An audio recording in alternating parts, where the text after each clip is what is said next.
Hello बच्चों, आज हम लोग क्लास 10th के फिजिक्स का दूसरा चैप्टर रिफ्रैक्शन ऑफ लाइट यानी प्रकाश का अपवर्तन। तो प्रकाश के अपवर्तन के बारे में जानेंगे कि प्रकाश का अपवर्तन क्या है। प्रकाश का अपवर्तन, तो सबसे पहले आखिर प्रकाश क्या है, तो ये तो पहले चैप्टर में बताया गया कि प्रकाश वह बाह्य भौतिक कारक है जिसकी सहायता से हम किसी वस्तु को देखते हैं। परावर्तन के लिए बताया गया कि जब कोई प्रकाश किरण किसी परावर्तक सतह से टकराकर पुनः उसी माध्यम में वापस लौट आती है तो उसे हम प्रकाश का परावर्तन कहते हैं। तो फिर आखिर अपवर्तन क्या है, तो अपवर्तन को जानने के लिए हमें एक और पीछे पॉइंट पढ़े हैं हम लोग फिजिक्स के पहला चैप्टर में कि प्रकाश सदैव सीधी रेखाओं में गमन करता है, लेकिन यह बात तभी सत्य है जब प्रकाश एक ही माध्यम में चल रहा हो। मतलब ये है कि अगर हवा में चल रहा है तो हवा में ही चल रहा है, या अगर पानी में चल रहा है तो उसे पानी में ही चलना है। तो यह बात तभी सत्य है कि जब प्रकाश एक ही माध्यम में चल रहा हो। अगर प्रकाश एक माध्यम से दूसरे माध्यम में जाएगा तब वह सीधी रेखाओं में गमन नहीं करता है। यानी जैसे मान लीजिए कि कोई अपवर्तक पृष्ठ है जहां इसके ऊपर क्या है, वायु, और नीचे पानी। तो जब प्रकाश यहां से चलेगा तो यहां तक तो कहाँ रहेगा, हवा में, यानी सीधी रेखाओं में। लेकिन जब इस सतह से पानी के अंदर प्रवेश करेगा तो सीधी चलेगा, लेकिन इस पथ से विचलित होकर चलेगा। क्योंकि प्रकाश सीधी रेखाओं में गमन करता है, यह बात तभी सत्य है जब प्रकाश एक ही माध्यम में चल रहा हो।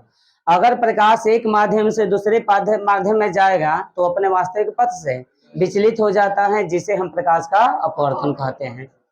तो प्रकाश का अपवर्तन क्या है कि जब कोई प्रकाश किरण एक माध्यम से दूसरे माध्यम में, या ऐसे कहो कि प्रकाशीय रूप से एक माध्यम से दूसरे माध्यम में प्रवेश करता हो। प्रकाशीय रूप से इसलिए कहा जाता है कि अब जैसे लोहे की कोई बात करने लगा तो लोहे में प्रकाश चलेगा, यानी वो माध्यम भी कैसा होना चाहिए, प्रकाशीय रूप से वो माध्यम ऐसा होना चाहिए कि उसमें प्रकाश उसके अंदर क्या करे, चल सके।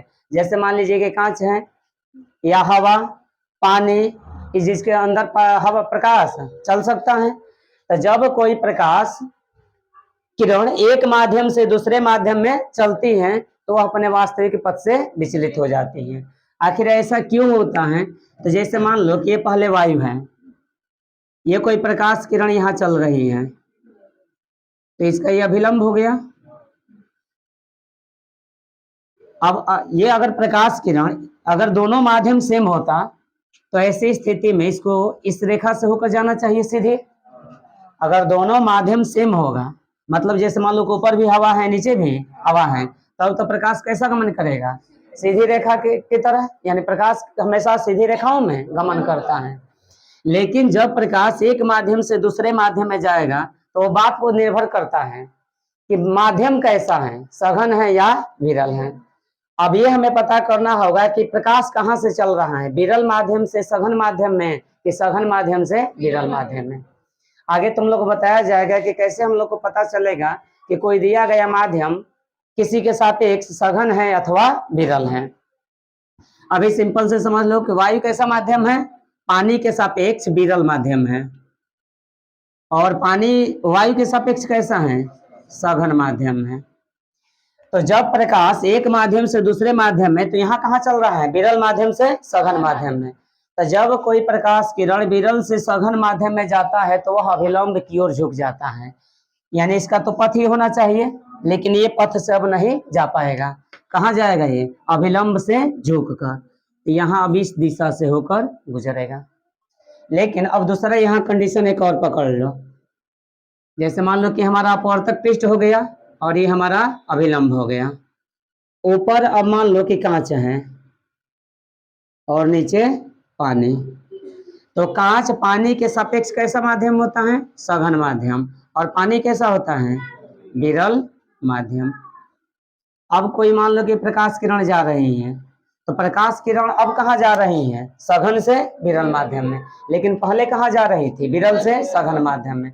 तो जब विरल से सघन माध्यम में जा रहे थे तो वह अभिलंब की ओर झुक रहे थे, लेकिन जब प्रकाश किरण सघन से विरल माध्यम में चलती हैं तो अभिलंब से दूर हट जाती हैं। ऐसे तो इसका ये वास्तविक पथ होगा, लेकिन अभिलंब से दूर कौन है अभिलंब? यही ना अभिलंब। अभिलंब से दूर का मतलब क्या होगा कि अब इस पथ से होकर ये गुजरेगी। अब यहाँ पर अपवर्तक पृष्ठ का एक ऐसा पॉइंट है जहां से प्रकाश वास्तव में तो सीधा जाना चाहिए, लेकिन ये सीधा नहीं जा रही है। ये क्या कर रही है? यहाँ से अपवर्तित हो रही है, मतलब अपने पथ को छोड़ रही है। तो पथ का छोड़ना ही क्या होता है? प्रकाश का अपवर्तन। तो जब कोई प्रकाश किरण विरल माध्यम से सघन माध्यम में या सघन माध्यम से विरल माध्यम में प्रवेश करती हैं तो वो अपने वास्तविक पथ से हट जाती हैं या विचलित हो जाती हैं। इस घटना को प्रकाश का अपवर्तन कहा जाता है। अब एक चीज और कि आखिर ऐसा क्यों हो रहा है, क्या कारण है कि प्रकाश किरण जब विरल से सघन माध्यम में जा रही हैं तो अभिलंब की ओर झुक रही हैं, और क्या कारण है कि जब प्रकाश किरण सघन से विरल माध्यम में जा रही है तो अभिलंब से दूर जा रही है। अब ये बात पहले समझ लो कि आखिर विरल और सघन का मतलब क्या होगा। तो अगर माध्यम तो कुछ द्रव्य युक्त कणों से बना होगा, तो जैसे ये वायु भी द्रव्य युक्त कणों से, जैसे ऑक्सीजन, नाइट्रोजन, धूलकण, जलवाष्प। यहाँ भी जल छोटे छोटे बूंदों से बना होगा, उससे भी और छोटा बूंद होगा कण।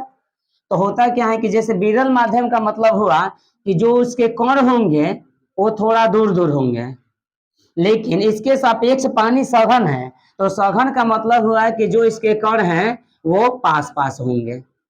किसके सापेक्ष? वायु के सापेक्ष। अच्छा एक चीज और बताओ, क्या किसी एक माध्यम को हम बता सकते हैं कि वो विरल माध्यम होगा कि सघन माध्यम होगा? नहीं, ये सापेक्षिक है। जैसे अगर मान लो कि कोई पूछ रहा है कि बताइए कि हम लंबा है कि छोटा है, तो चाहिए ना कि किसके सापेक्ष। तो अकेला वैसे भी जो माध्यम को जब हमें बताना होगा कि माध्यम कैसा है, विरल माध्यम है या सघन माध्यम है, तो इस स्थिति में हमें किसी एक को सापेक्ष चुनना होगा।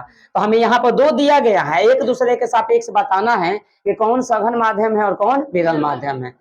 तो जब दो माध्यम हमें दिए गए हैं तो जिस माध्यम में प्रकाश की चाल अधिक होगी वो विरल माध्यम होगा, और जिसमें प्रकाश की चाल कम होगी वो सघन माध्यम होगा। वास्तव में होता क्या है कि विरल माध्यम में जो कण होते हैं वो दूर दूर होते हैं, लेकिन सघन माध्यम के जो कण होंगे वो विरल के सापेक्ष क्या होंगे? पास पास होंगे। तो जब यहाँ से प्रकाश जब चलेगा तो ये बार बार वायु के कणों से टक्कर करेगा। यहाँ भी जब पानी में प्रवेश करेगा प्रकाश तो यहाँ भी जो जल के कण है उससे ये टक्कर करेगा। अब टक्करों की संख्या अधिक कहाँ होगी? विरल माध्यम में कि सघन माध्यम में? सघन माध्यम में। अब जैसे यहाँ भीड़ से कोई बोले कि यहाँ से दौड़ कर निकलना है, तब तो बार बार किसी न किसी से टक्कर होगी, लेकिन दोनों तरफ भीड़ है, बीच में केवल रास्ता है और उसके बीच एक आध आदमी बैठा हुआ है, तब तो टक्कर कम होगी। तो यहाँ कण बिल्कुल दूर दूर हैं तो टक्करों की संख्या कम होगी। और टकराने से क्या होगा? अगर तुम दौड़ रहे हो किसी व्यक्ति से टकरा जाओगे तो चाल बढ़ेगी कि घटेगी? बिल्कुल चाल घट जाएगी। तो ये प्रकाश किरण बार बार इस कण से टकरा रहा है, यहाँ भी ये कण से टकरा रहा है, लेकिन टक्करों की संख्या अधिक कहाँ है? सघन माध्यम में। तो यहाँ जब टक्करों की संख्या अधिक होगी तो उसकी चाल कम हो जाएगी। जब चाल कम होगी तो फिर चाल को मेंटेन करने के लिए क्या करता है? अभिलंब की ओर झुक जाता है। जैसे ही चाल कम होगी तो कहाँ झुकेगा? अभिलंब की ओर। लेकिन जब चाल बढ़ेगी तो क्या करेगा? अभिलंब से दूर हटेगा। तो यहाँ पहले टक्कर कम हो रहा था जिसके कारण इसकी चाल क्या थी? अधिक थी। लेकिन जैसे ही पानी में प्रवेश किया तो पानी में अब उसके पानी के कणों से टक्करों की संख्या बढ़ गई। टक्करों की संख्या बढ़ने से उसका चाल कम हो गया। चाल कम हो गया जिसके कारण वो अभिलंब की ओर झुक गया। लेकिन अब यहाँ देखो ऊपर कौन है? सघन माध्यम, और नीचे विरल। सघन माध्यम का मतलब हुआ है कि तब यहाँ पर कण अधिक घने होंगे, और ये विरल है तो इसके जो कण होंगे थोड़ा दूर दूर होंगे। तो जब प्रकाश कांच में चल रहा था तो टक्करों की संख्या बढ़ी हुई थी, क्योंकि कांच के जो कण थे वो बिल्कुल एक दूसरे के पास थे, जिससे टक्करों की संख्या बढ़ी हुई थी। टक्कर की संख्या बढ़ने से इसका चाल क्या है? कम है। तो और जब तक कांच में चल रहा है तो इसका चाल कम है। जैसे यहाँ अपवर्तक पृष्ठ के बाद पानी में प्रवेश किया तो जो पानी के कण है वो कांच के सापेक्ष थोड़ा दूर दूर है। तो जब दूर दूर है तो टक्कर की संख्या कम हो जाएगी, और टक्कर की संख्या कम होने से उसकी चाल बढ़ जाएगी, क्योंकि पहले टक्कर बार बार हो रहा था जिसके कारण उसकी चाल कम हो रही थी, लेकिन अब तो टक्कर कम हो रहा है, तो टक्कर कम होने से चाल क्या हो जाएगा, बढ़ जाएगा। तो चाल बढ़ने के कारण क्या कर रहा है, अभिलंब से दूर हट रहा है। यानी हम कह सकते हैं कि प्रकाश अपवर्तन का मूल कारण क्या है, तो मूल कारण है कि भिन्न भिन्न माध्यमों में प्रकाश की चाल भिन्न भिन्न होती है। जैसे वायु में प्रकाश का चाल लगभग 3 लाख किलोमीटर पर सेकेंड, जबकि पानी में लगभग 2,25,000 किलोमीटर पर सेकेंड के आसपास होता है। तो यानी इसका भिन्न भिन्न माध्यमों में प्रकाश की जो चाल होती है वो भिन्न भिन्न होती है, जिसके कारण जब प्रकाश एक माध्यम से दूसरे माध्यम में प्रवेश करता है तो अपने वास्तविक पथ से विचलित हो जाता है। इस घटना को हम प्रकाश का अपवर्तन कहते हैं। प्रकाश अपवर्तन का मूल कारण क्या है, तो भिन्न भिन्न माध्यमों में प्रकाश की चाल भिन्न भिन्न होती है। अगर किसी अन्य माध्यम की अपेक्षा कोई माध्यम विरल होगा तो उसमें माध्यम जो प्रकाश की चाल होगी उसकी अधिक होगी, लेकिन उसके सापेक्ष कोई दूसरा माध्यम है जो सघन माध्यम है तो उसमें प्रकाश की चाल कम हो जाएगी, क्योंकि विरल माध्यम में कणों की संख्या, जो टकरों की संख्या होगी वो बहुत कम होगी, जिसके कारण प्रकाश की चाल अधिक होगी। लेकिन अगर माध्यम सघन होगा तो उसमें प्रकाश के जो प्रकाश तरंग चल रहा है उसमें कणों की टक्कर, जो कणों की संख्या, जो टकरों की संख्या होगी वो क्या हो जाएगी, बढ़ जाएगी, अधिक हो जाएगी, जिससे प्रकाश की चाल कम हो जाएगी। यानी तब हम एक भाषा में ये कह सकते हैं कि प्रकाश अपवर्तन का मूल कारण क्या है, तो मूल कारण है कि भिन्न भिन्न माध्यमों में प्रकाश की चाल भिन्न भिन्न होती है, जिससे जैसे ही प्रकाश एक माध्यम से एक अलग भिन्न माध्यम में प्रवेश करता है तो उसकी चाल या तो बढ़ जाती है या तो घट जाती है। तो उनकी चाल के घटने या बढ़ने के कारण वो अपने वास्तविक पथ से विचलित हो जाता है। कब बढ़ेगा और कब घटेगा, तो जब प्रकाश किरण विरल से सघन माध्यम में प्रवेश करेगा तो उसकी चाल घटेगी, और चाल घटेगी तो अभिलंब की ओर झुकेगा। लेकिन जब प्रकाश किरण सघन माध्यम से विरल माध्यम में प्रवेश करेगा तो विरल में जाने पर उसकी चाल बढ़ जाएगी, चाल बढ़ेगी तो क्या करेगा, अभिलंब से दूर हट जाएगा। इस घटना को हम प्रकाश का अपवर्तन कहते हैं। अब एक चीज और है, बताया गया कि कोई भी हम एक माध्यम को नहीं बता सकते हैं कि वो विरल माध्यम है कि सघन माध्यम है। दो हम माध्यम हमें दिया जाएगा तो उस स्थिति में हम बता सकते हैं कि जो दिया गया दोनों माध्यम है उसमें से कौन विरल है और कौन सघन है। जिस माध्यम में प्रकाश की चाल अधिक होगी वो माध्यम कैसा होगा, विरल होगा, और जिसमें प्रकाश की चाल कम होगी वो माध्यम कैसा होगा, तो सघन होगा।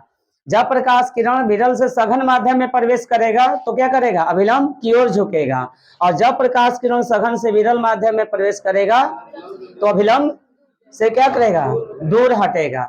इसका हमारे दैनिक जीवन में काफी उपयोग है। प्रकाश अपवर्तन का उपयोग जितने प्रकाशीय यंत्र होते हैं, जैसे दूरबीन है, दूरबीन भी कई प्रकार के होते हैं, खगोलीय दूरबीन, गैलीलियो दूरबीन है या पार्थिव दूरबीन है। इसके बाद मान लो सूक्ष्मदर्शी में इलेक्ट्रॉन सूक्ष्मदर्शी है। तो इस तरह से जितने प्रकाशीय यंत्र हैं, दूरबीन या सूक्ष्मदर्शी, उसमें प्रकाशीय जो प्रकाश अपवर्तन की घटना है इसी नियम का प्रयोग करके वे प्रतिबिंब का निर्धारण करते हैं। एक चीज और है कि शायद तुम लोग ये देखे होंगे कि अगर मान लीजिए कि कोई पानी का ये सतह है, यहाँ पर अगर कोई छड़ी रखी गई है तो शायद तुम लोग देखे होंगे कि सतह पर मुड़ी हुई प्रतीत होती है। आखिर इसका कारण क्या है, तो इसका भी यही कारण है, प्रकाश अपवर्तन के कारण। इसको आगे हम लोगों को पढ़ना है। या उसी प्रकार से जैसे मान लो कि एक बाल्टी में पानी भर कर रखा गया है और इसके पेंदी पर एक कोई सिक्का रखा गया होगा, तो सिक्का पेंदी से कुछ ऊपर उठा हुआ प्रतीत होता है। तो इसके भी ऊपर उठे होने का मूल कारण क्या होता है, प्रकाश अपवर्तन होता है। तो यानी प्रकाश अपवर्तन क्या है कि जब कोई प्रकाश किरण एक माध्यम से दूसरे माध्यम में प्रवेश करती हैं तो वह अपने वास्तविक पथ से विचलित हो जाती हैं। इस घटना को प्रकाश का अपवर्तन कहा जाता है। तो लिखो पॉइंट, प्रकाश अपवर्तन बताया गया कि जब प्रकाश एक माध्यम से दूसरे माध्यम में प्रवेश करता है तो वह अपने वास्तविक पथ से विचलित हो जाता है। विचलन का मूल कारण क्या है कि प्रकाश की जो चाल होती है वो भिन्न भिन्न माध्यमों में भिन्न भिन्न होती है, जिसके कारण जब वह एक माध्यम से दूसरे माध्यम में प्रवेश करता है तो या तो उसकी चाल बढ़ेगी या तो उसकी चाल घटेगी, जिसके कारण वह अपने वास्तविक पथ से विचलित हो जाता है। अब बताया गया कि माध्यम दो तरह के होते हैं प्रकाशिक रूप से, एक सघन माध्यम और दूसरा विरल माध्यम, लेकिन ये दोनों सापेक्षिक होते हैं। किसी एक माध्यम के बारे में हम नहीं बता सकते हैं कि दिया गया माध्यम सघन है कि विरल है। किसी दूसरे माध्यम के सापेक्ष बताना होता है कि दिया गया माध्यम दूसरे के सापेक्ष विरल है कि सघन है। अब जैसे मान लीजिए कि वायु, पानी और कांच। अगर पानी की बात की जाए तो वायु के सापेक्ष कि वायु में प्रकाश की चाल कितनी, लगभग 3 लाख किलोमीटर पर सेकंड, जबकि पानी में 2,25,000 और कांच में 2 लाख किलोमीटर पर सेकंड। यानी अगर पानी की बात की जाए तो वायु के सापेक्ष देखो इसमें चाल कम हो रहा है, तो पानी वायु के सापेक्ष कैसा है, सघन माध्यम है। लेकिन अगर कांच के सापेक्ष देखा जाए तो कांच के सापेक्ष में प्रकाश की चाल अधिक है, तो कांच के सापेक्ष कैसा हो जाएगा, विरल हो जाएगा। तो दो माध्यमों को तुलना करके हम बताते हैं कि कौन सा माध्यम सघन है और कौन सा माध्यम विरल है। और कैसे पता चलेगा, तो जिस माध्यम में प्रकाश की चाल अधिक होगी वो दूसरे के सापेक्ष विरल होगा, और जिस माध्यम में प्रकाश की चाल कम होगी वो पहले के सापेक्ष सघन होगा। अब अगला हमारा पॉइंट है प्रकाश अपवर्तन के नियम। तो प्रकाश अपवर्तन का नियम क्या है, तो प्रकाश अपवर्तन के दो नियम होते हैं। तो पहले प्रकाश अपवर्तन, मान लीजिए कि कोई अपवर्तक पृष्ठ है, ये क्या हुआ, अपवर्तक पृष्ठ। अपवर्तक पृष्ठ का मतलब क्या है कि यही इसी पृष्ठ से दोनों माध्यम अलग हो रहे हैं। मान लो कि ऊपर वायु है, तो वायु नीचे मान लो कि जैसे पानी है, तब वायु जो है पानी के सापेक्ष कैसा होगा, विरल माध्यम, और पानी जो है वायु के सापेक्ष कैसा होगा, सघन माध्यम। अब जैसे मान लो कि ये कोई प्रकाश किरण यहाँ पर आपतित हो रही है और ये अभिलंब है, तो इसका तो रियल पथ है कि ये सीधा होकर जाना चाहिए, लेकिन ये नहीं जा पाएगी क्योंकि एक माध्यम से ये दूसरे माध्यम में प्रवेश कर रही है। तो कहाँ कर रही है, विरल से सघन में। तो जब कोई प्रकाश किरण विरल से सघन माध्यम में प्रवेश करती है तो वह अभिलंब की ओर झुक जाएगी, यानी ये अभिलंब की ओर झुक जाती है।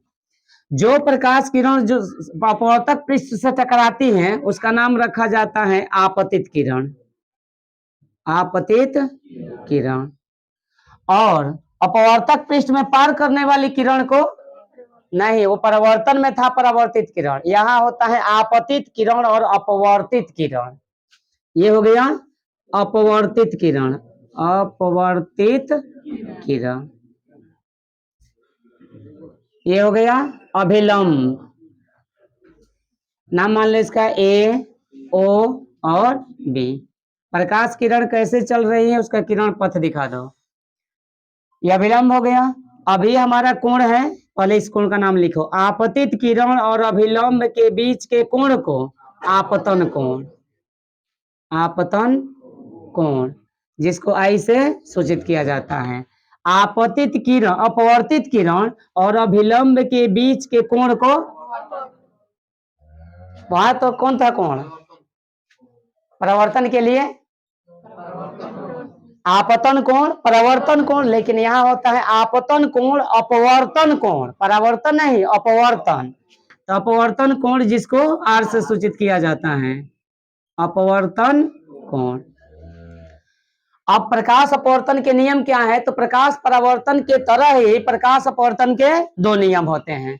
प्रकाश अपवर्तन के दोनों नियम कौन कौन है, तो पहला नियम है आपतित किरण, अपवर्तित किरण तथा आपतन बिंदु पर डाला गया अभिलंब तीनों एक ही तल या एक बिंदु पर होते हैं, जबकि प्रकाश परावर्तन जैसा ही है। लेकिन दूसरा नियम थोड़ा सा हटकर है। दूसरे नियम के लिए बताया गया कि आप प्रकाश परावर्तन में कि आपतन कोण और परावर्तन कोण सदैव बराबर होते हैं। अच्छा बताओ, तुम लोग को देखने में पता चल रहा है कि दोनों आपस में बराबर है, क्योंकि देखो यहाँ से जैसे अगर ये प्रकाश किरण है तो जब दो रेखा एक दूसरे को चलो यहाँ से पकड़ लो, तो यहाँ पर दो ये प्रतिच्छेदी रेखा है कि नहीं है, तो यहाँ से कि दो रेखा यदि एक दूसरे को प्रतिच्छेद करे तो उनके शीर्षाभिमुख कोण बराबर होते हैं, तब तो ये पूरा कोण न इसके बराबर है। लेकिन यहाँ तो कुछ छोटा हो रहा है। तो अपवर्तन में एक चीज ध्यान रखो कि जो आप अपवर्तन कोण है वो छोटा भी हो सकता है और बड़ा भी। जैसे अगर मान लो कि वो अभिलंब से दूर हटेगी तब कोण बढ़ जाएगा कि नहीं बढ़ेगा, तो यानी यहाँ पर बराबर नहीं होगा। अपवर्तन जो कोण है वो आपतन कोण से छोटा भी हो सकता है और बड़ा भी हो सकता है। तो पहला नियम ये है कि आपतित किरण, अपवर्तित किरण तथा आपतन बिंदु पर डाला गया अभिलंब तीनों एक ही तल में होते हैं। दूसरा, जिसे स्नेल का नियम कहा जाता है। इसे स्नेल का नियम क्यों कहा जाता है? क्योंकि स्नेल ने ही इस नियम को दिखाया हुआ था कि प्रकाश के किसी विशेष वर्ण के लिए, क्योंकि प्रकाश कितने रंगों से बना होता है? 7 रंगों से। तो जब प्रकाश 7 रंगों से बनेगा तो प्रत्येक रंग का विचलन अलग अलग होता है। यानी यहाँ पर जो झुकाव हो रहा है, या तो अभिलंब से दूर हट रहा है या अभिलंब की ओर झुकेगा, तो जो उसमें झुकाव होता है वो 7 रंगों का अलग अलग होता है, जो कि अगले चैप्टर में पढ़ना है इसको, नहीं इसी चैप्टर के अंत में। प्रकाश अपवर्तन इसी चैप्टर के लास्ट में रंग के बारे में पढ़ना है कि रंग कैसे बनाया जाता है, उनका विचलन किस आधार पर होता है, या प्रिज्म से 7 रंगों का विचलन कैसे होता है। तो दूसरा नियम है कि आपतन कोण किसी भी प्रकाश के किसी विशेष रंग के लिए, क्योंकि श्वेत प्रकाश कितने रंगों से बना है? 7 रंगों से, तो उसमें से किसी एक रंग की बात कर रहा है कि प्रकाश के किसी विशेष वर्ण, वर्ण का मतलब रंग, रंग के लिए आपतन कोण की ज्या और अपवर्तन कोण की ज्या का अनुपात एक नियतांक होता है। अब ज्या क्या है? तो जब तुम लोग त्रिकोणमिति पढ़ोगे तो वहां पढ़ोगे कि ज्या का मतलब साइन होता है। साइन को ही हिंदी में साइनस शब्द, पहले शुरू में जब आया था तो साइनस आया था, साइनस का शॉर्ट फॉर्म साइन में चेंज किया गया, और साइन का मतलब क्या होता है? ज्या। अब ज्या क्या है? एक तरह से तो एक और होता है, जैसे मान लीजिए चाप, यहाँ पर जीवा का नाम सुने हैं ना, बस वही जीवा को ज्या शब्द में कन्वर्ट किया गया त्रिकोणमिति के लिए। तो ज्या का मतलब क्या होता है? साइन। तो साइन जब त्रिकोणमिति तुम लोग पढ़ोगे तो वहां पर साइन बताया जाएगा। उसी प्रकार से कोस आएगा, और कोस को हिंदी में कोजिया कहा जाता है, कोस को हिंदी में कोजिया। उसी तरह से टैन आएगा, तो टैन को हिंदी में स्पर्श ज्या कहा जाता है। तो उसी तरह से साइन को हिंदी में क्या कहा जाएगा? ज्या कहा जाएगा। तो दूसरा नियम ये बताता है कि प्रकाश के किसी विशेष वर्ण के लिए आपतन कोण की ज्या और अपवर्तन कोण की ज्या का अनुपात एक नियतांक होता है। मतलब ये हुआ कि आपतन कोण क्या है हमारा? आई, और आई का क्या चाहिए? ज्या। ज्या का मतलब साइन, यानी कोण साइन आई। हम लिख सकते हैं क्या? साइन आई, कि आपतन कोण का ज्या और अपवर्तन कोण की ज्या। अपवर्तन कोण कितना है? आर, और का क्या चाहिए? ज्या। ज्या मतलब साइन, यानी साइन आर। जब भी इसका मान निकालोगे तो प्रकाश के किसी विशेष वर्ण के लिए तो हमेशा नियतांक होगा, मतलब फिक्स होगा, जिसको म्यू से या न्यू से या इन से सूचित किया जाता है। इसका बाद में नाम रखा जाएगा अपवर्तनांक।